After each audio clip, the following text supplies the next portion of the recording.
श्रीराम समर्थ. सद्गुरू श्री ब्रह्मचैतन्य गोंदवलेकर महाराज यांचं प्रवचन 28 डिसेंबर. वैदिक कर्माच्या जोडीला भगवंताचे नाम घ्यावे.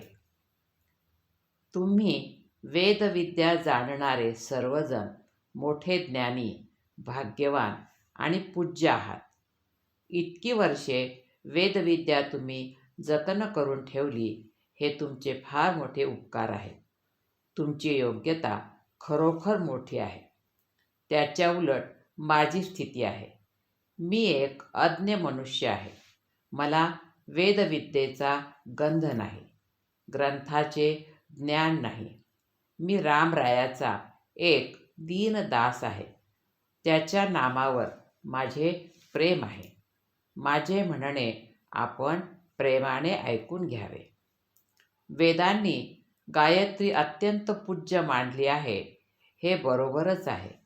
कारण गायत्रीच्या उपासनेमध्ये विलक्षण सामर्थ्य साठविलेले आहे. गायत्रीची उपासना करणाऱ्या माणसाच्या अंगी खरे वैराग्य आणि पावित्र्य असावे लागते.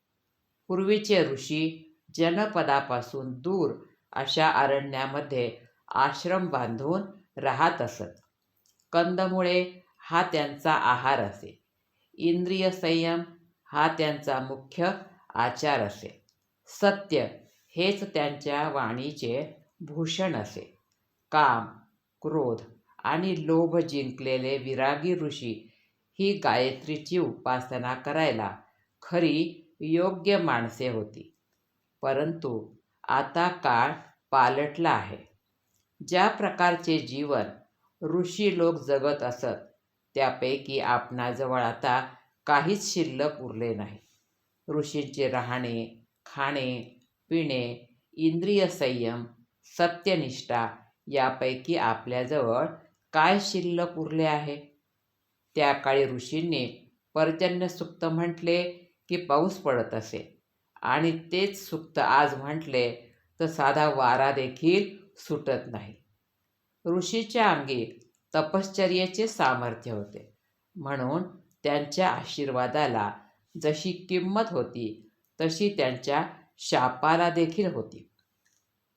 जीवनाबद्दल पूर्वी असणारी निष्ठा आज बदलली आहे. सध्या परिस्थिती अशी आहे की वैदिक कर्मावरची श्रद्धा लोकांमध्ये पूर्ववत राहिलेली नाही आणि वैदिक कर्मे यथासाथ घडणे कठीण होऊन बसले आहे.